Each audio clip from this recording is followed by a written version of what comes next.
Hello and welcome to Multifamily Elevated. My name's Suzanne Hopson, and I am super excited to talk to you about vision, people, and execution, and how you can utilize this information to elevate you and your team and your experience in multifamily. Brought to you by the Multifamily Media Network, giving you the latest and greatest news and content across our multifamily sector. So let's jump in, enjoy this episode of Multifamily Elevated, and enjoy the climb. Hello, and welcome to another episode of Multifamily Elevated. We are very excited to have a different guest today than maybe the norm, someone that I have met just recently who is in a different part of real estate than our typical audience, but has a lot in common with some of what our audience has gone through. And so I'm really excited to have you here, Rob. So Rob Seldin, welcome to you. Could you please tell our audience a little bit about yourself? Sure. Thank you, Suzanne. I appreciate the opportunity to sit with you today. I'm the managing principal of a development company here in the Washington, D.C. area called Madison Highland. It was sort of the strategic merger between really two organizations, Madison Marquette, which is a large multinational development company, and our company, which was Highland Square Holdings, which was a small local firm. And we are largely focused on, I would say, office to residential conversions here in the DC area, but with a specific twist on focusing on what we would call our live work platform, which is really about how do we make buildings more responsive to emerging consumer demand, and in ways that really focus on the customer more so than focusing on something else, which we seem to see a lot of in the real estate business. So we are extraordinarily customer focused, trying to deliver what we would describe as core assets with really opportunistic returns, but only value add plus risk. And we've been doing it here for about 10 years now. So we have a little bit of a head start on, I think, a lot of the things that people are beginning to realize and questions that they're asking about that space. Thank you for that. And that's what I found so fascinating in our conversation that we had a few months back, was just that you were doing something that I really hadn't heard much about. It wasn't really in the vernacular, in the ecosystem of where I have been having conversations. And so what just a neat thing. I know that, I've heard a lot about the commercial space conversions from COVID and the attempt to really, manage that space well and basically get out of bad situations because commercial was not doing well during that time. But to think that this was really orchestrated outside of that, and, this thought was going on before then, and now is actually growing into, something really big in your area is just fascinating. And I thought people would find that fascinating as well. So let's take a step back, if we could, and just talk a little bit about where you came from and how you fell into this business. Like, how did you get started doing this? Well, that's a good question. I'm not sure it was as strategic as it should have been, but it's over time developed into a strategy. For a long time, I was sort of employed by large organizations. I was the local head of development for a large real estate investment trust, and then after that business was sold, I started a business with a local investor, and he had been really in the hotel business for a long time and was looking to transition back into multifamily as a vehicle for intergenerational wealth transfer, as he was sort of, let's just say, an older gentleman. And he was beginning to think in terms of what comes next. So as we began going into the apartment business, one of the things that he quickly realized is it takes a very long time to get from start to finish in high barrier markets. You're going through a lengthy entitlement process. You're going through a lengthy design and permitting process. It takes a long time to build before you ever make any money. And as he was of a certain age, he was focused on how do I make money faster? So at the time it was, well, the best thing to do is to try to buy existing, but how do you create any value buying anything existing, because everything seems like it's overvalued. So at the time, the DC area was experiencing a tremendous increase in office vacancy. This was mid 2010s. And that was largely fueled. I mean, if you think about it, in 2010, the DC area was the safest office market in the country. DC had the highest office rents in the United States, and it had the lowest vacancy. And then during the period of 2010 to 2019, office vacancy in this region rose by over 30 million square feet at a time when we were gaining 450,000 jobs. So as office vacancy was rising, job growth was expanding rapidly, and that had never happened before. And so the question was really what was fueling that? And the short answer was the federal government. That I know there's a lot of talk now about what changes are happening in the government, and when should people come to the office and when shouldn't they? But people in the federal government stopped going to the office a long time before COVID. In fact, it was in 2010 that the federal government passed the Federal Telework Employment Act. And that allowed pretty much all federal employees to telework if they didn't have some security reason for needing to be in the office. And as you might imagine, that was a very popular program. So as a result, a lot of people decided that they would follow suit. But the bigger question is, why could they do that? And it really was that, if you think about it on a macro scale, the federal government is the largest information processing enterprise in the world. And if an office building is really just a machine for temporarily storing people and permanently storing information for processing. Well, if you can process information anywhere with mobile telecommunications, you don't need to go to a building to do it. And so interestingly, the federal government was the first to recognize that of all the major employers in the country. Usually the government's the last to know. In this instance, they were the first to know. And then once they began doing that, a lot of their ancillary service providers began following suit. And as they say, the rest is history. So our question was, if there's a tremendous amount of office vacancy, what can you do with these buildings? And from our perspective, office was always the primacy asset type. They were better buildings than you could afford typically to make into apartments.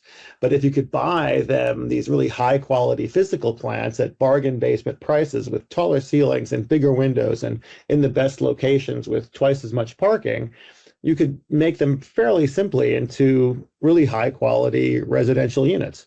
So we began doing that in around 2015 and have been doing it ever since. Wow. That's a really cool story. I know we did talk about some barriers and some obstacles that you had to overcome in doing this. Can you talk a little bit about what those obstacles were and how you managed to overcome them? And I know it goes beyond, obviously, the footprint that you're in now in terms of your growth and what you're looking to do next, but it seemed like that might have been a difficult process, or there was something really difficult about it and, expanding that out. Can you talk a little bit about that? Sure. I would say, interestingly, when we first got started doing it, it was much easier than it probably is now. Before, everybody had to have a house view on office conversions. Back then, it was, hey, we have this great building, high-rise construction, 600 underground parking spaces. We could buy it for $20 million and we could convert it into the highest quality multifamily 3 miles from the Pentagon for about $250,000 a unit in about a year. So everybody seemed to be on board with that. And so when we first got started, that was really what we were finding, was that everybody was like, oh, wow, they can just be better apartments and you can do it faster and less expensively. That seems like a no-brainer. So we got much better debt terms than we would have normally gotten doing a ground up. And we were delivering a much higher quality product for much less money, much faster than anything we had ever done before. What we found, interestingly, is as the, let's just say, office contagion has expanded into other parts of the country, and as people began looking at it in the traditional ways that real estate has been financed of late, which is largely through private equity. Private equity has very discrete buckets of capital that they allocate for very discrete strategies. And at up until recently, nobody had a specific strategy geared around buying assets that were designed as one thing and redeploying them in another manner.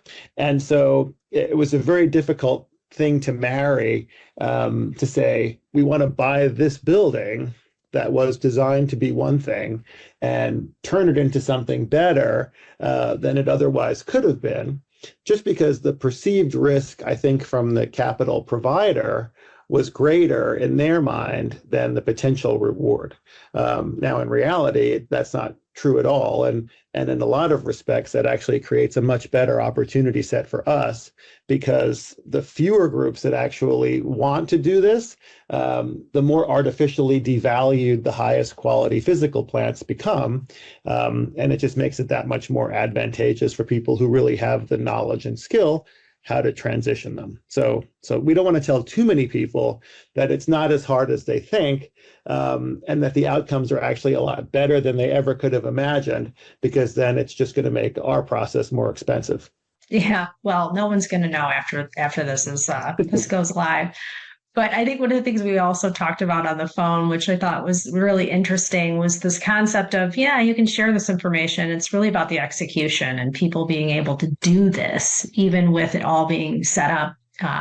And as a leader and as someone that has been very successful in this, I'd love to hear your take on what it's like to work with teams, and as a leader with those teams.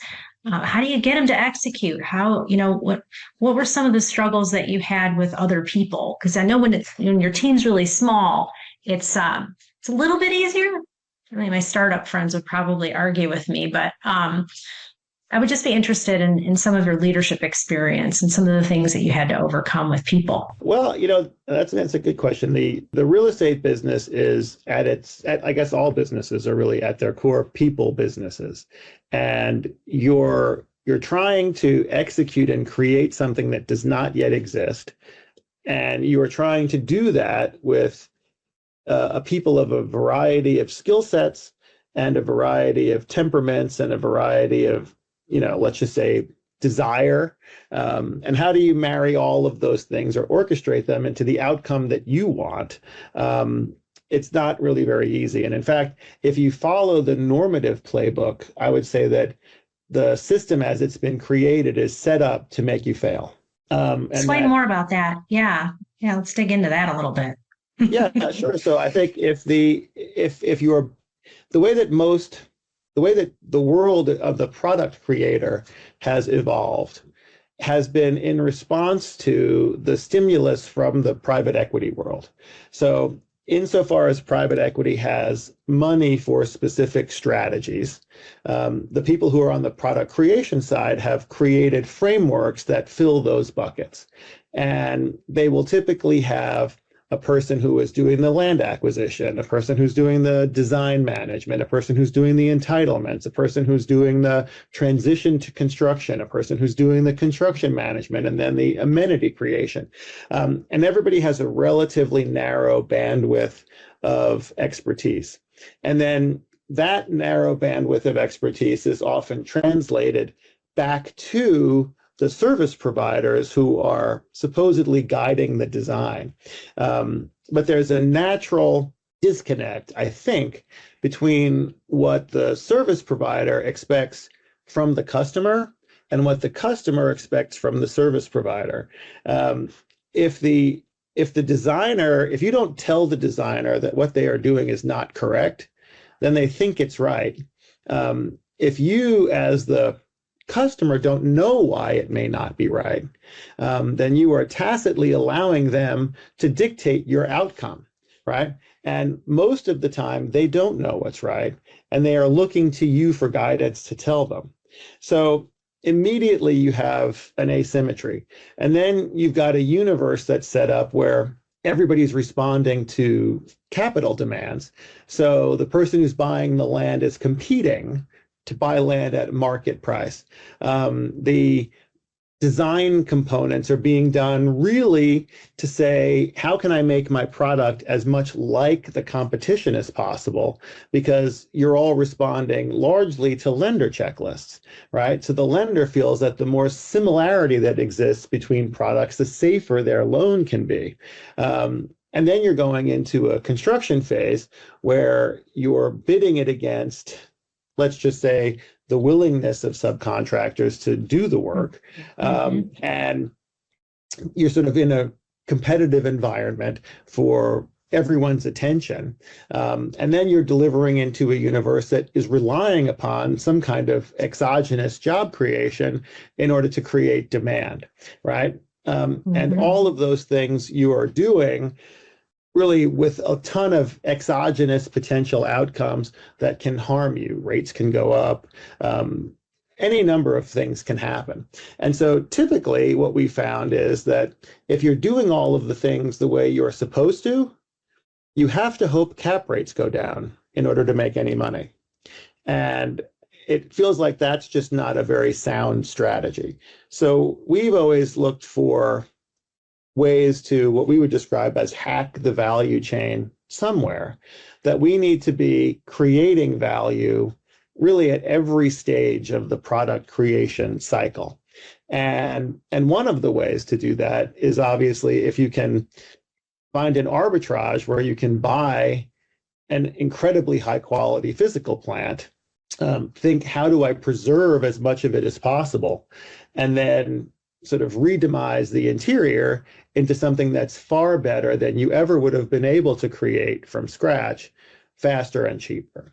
And then the key to that, though, is that you as the customer have to know more than the people who you're hiring to do the work, because they're actually looking to you for guidance. And so it's our job, it's incumbent upon us to know each one of these decisions that we are making is either accreting or diluting value at some point along the chain. And if you think that an apartment complex is really an assemblage of 1,800 to 2,000 individual decisions, it's incumbent upon you as the creator to know how every one of those decisions may either accrete or dilute value. And I just find that the more that you have a system that's set up where people only develop very limited scopes of knowledge, it's really impossible for those kinds of organizations and teams to have sort of the breadth and scope of vision to understand how all of those things really work together in a way that can maximize the return. That was beautifully said, Rob. And I was just recently having a conversation with a client about this, and it's a little different take, but I think it relates. And, he said to me, he said, look, I need to know each of the roles right now. I need to understand what's happening in all parts of the business. At some point, I will have to decentralize that to a certain extent. He said, but I really need to understand so that I can give the proper direction and the proper, overall vision for the group of people who have, like you said, these sort of siloed expertises that, flow into the one thing. And, all the while, we're trying to get him out and get him in doing his one thing. But it struck me as, yes, at the very beginning of something like this, when you're just forming a company and you really are the visionary and you are really putting the vision out there for your team, whether it's outside contractors, inside people, whatever, you really do need to know more than the group. And it sort of flies in the face of, you can't know everything. So let me ask you this. What happens if you don't have the expertise and you do need to still guide? Like, I'm sure that's happened because nobody can know everything. So how do you deal with that? Well, I think we would advise you not to get started. Love it. Yeah. Tell me more. Yeah, it's good. Because it's the real estate business is really only risk. And if you don't really understand what kinds of risk you are assuming, it's like playing with fire and you just shouldn't do it. So that would be my recommendation. But I think obviously you have to learn somehow.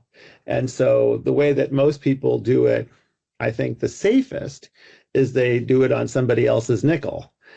So if you work Yes. if you work at a big company and you don't have to take the only risk that you're really taking is you may get fired for making a horrible mistake or doing something incorrectly. That's a much less damaging outcome than if you were doing it where you really are in a principal role and you have real skin in the game, because the risks change dramatically, and it's not really something that people should enter into lightly.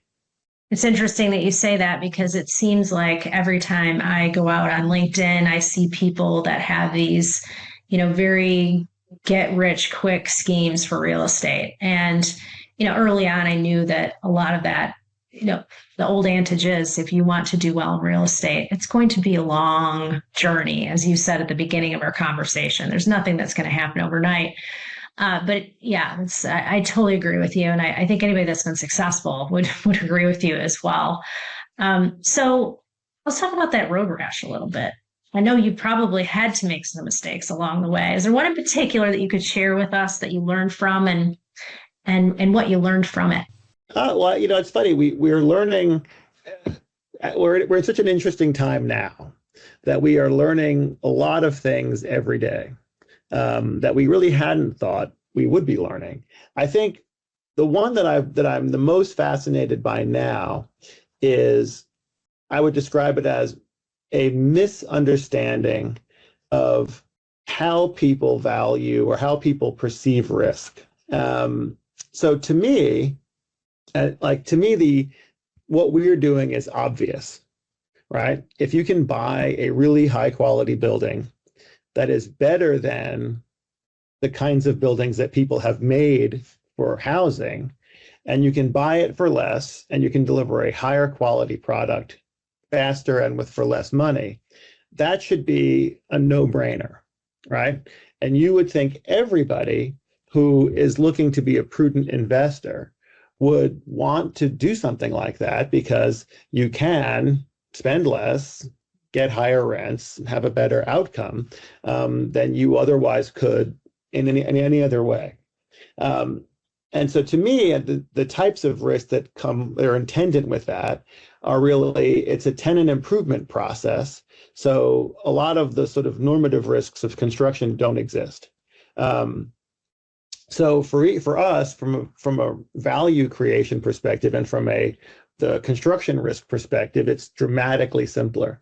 When the people on the finance side are looking at it, they're like, well, if it doesn't fit into my bucket and I'm wrong, what's the risk to me, right? Because the biggest risk in the capital allocation business isn't being wrong. It's being wrong differently. And so if you make a huge mistake, or invest in something and it loses a lot of money, that isn't necessarily a bad thing.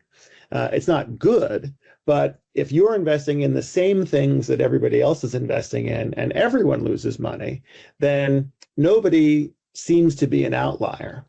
If you are investing in something that's slightly different, and it doesn't go well, now you become potentially a pariah, because people would say, why on earth did you do that? We weren't doing it. What's interesting is that there actually isn't even that big of a reward if it goes right, because what people then might say is, well, sure, it happened to work out that one time, but what if it doesn't work out the next time? And maybe you're not able to be controlled, right? And so even succeeding in a lot of respects, succeeding differently, you could argue is worse in some respects than failing the same way. And so from a macro perspective, once again, that, the way I look at it on the value creation side is all of that is potentially good news, because it once again keeps a supermajority of the people who would otherwise be driving up the value of these assets away. And it devalues the highest quality physical plants in the best locations almost to nothing. The challenge is finding the few people who actually have not just the economic wherewithal, but the will and the ability to sort of, let's just say, flout convention and take advantage of it. Those are my kind of people.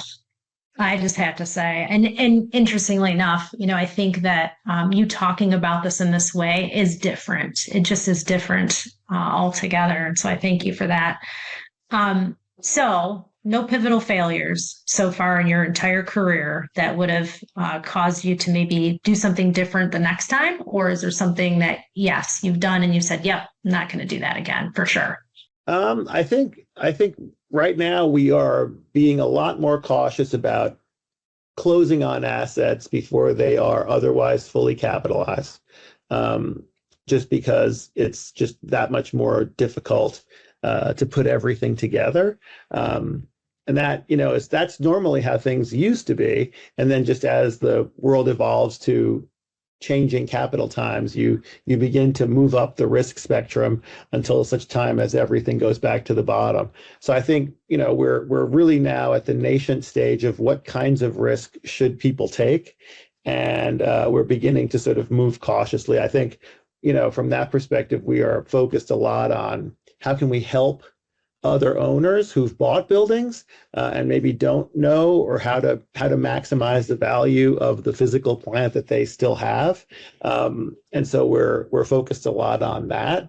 But I think that's really the biggest one, is just making sure that you really have covered all the bases on your downside, so that in the event that there is upside, you can enjoy it. Yeah, beautiful. So what's next? What are you up to next? Well, I think as I said, we're mostly now, obviously we're working on capitalizing 2 projects that we have here. We are looking or are in some discussions with large organizations about a much larger capital vehicle that would give us the ability to expand into other markets. What we're focused on because we're focused from a building typology standpoint on obviously buying the best assets that require the least amount of work to transition. That's what we focus on from a building perspective. From a markets perspective, we're looking to grow into other markets that have very similar characteristics to the Washington, D.C. area, which are high concentrations of information and knowledge work, very highly educated, very high compensation locations, because those were traditionally the safest office markets in the country. And now, just because of mobile telecommunications, they are the most at risk. So there's an interesting transition going on where places that combine the highest educated cohort, the highest compensation cohort, also have the most office dislocation, and they also have the highest apartment rents.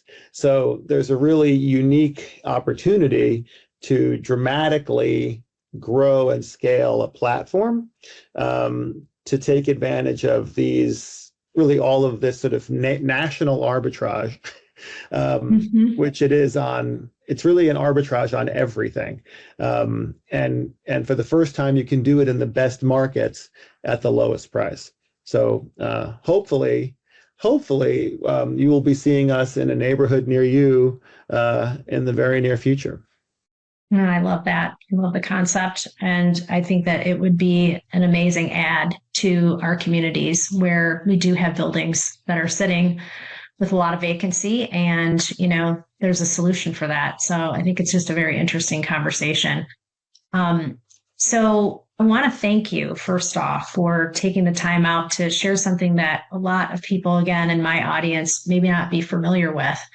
And I'd also like them to be able to know how to get a hold of you if they want to pick your brain or talk to you more about what you're up to. So how can they find you, Rob? Well, you can look at our website, which is madisonhighland.com. They can always call me. I'm happy to share my phone number. 678-428-6889. If you've got a building, if you've got money, if you're looking for solutions, by all means, give us a call. Or you can find me on LinkedIn. You can email me. We're not invisible. No, you're not. And you answered my call because I was curious about what you were up to. And I appreciate that. A lot of people don't answer the phone. And so that's a whole nother podcast. But anyway, I want to thank you, Rob, so much for taking the time out today. And look for this to drop, audience, next Tuesday. No, thank you very much. I appreciate your interest. Thanks for tuning in to Multifamily Elevated, where we hope that you are inspired and ready to go, elevated to take on your next challenge in multifamily. So if you liked this episode, please subscribe, like, comment, and of course, share with your network. And don't forget that this was brought to you by the Multifamily Media Network that is also sharing the latest and greatest in trends, ideas, and content across our multifamily space. Until next time, keep elevating, and we'll talk soon.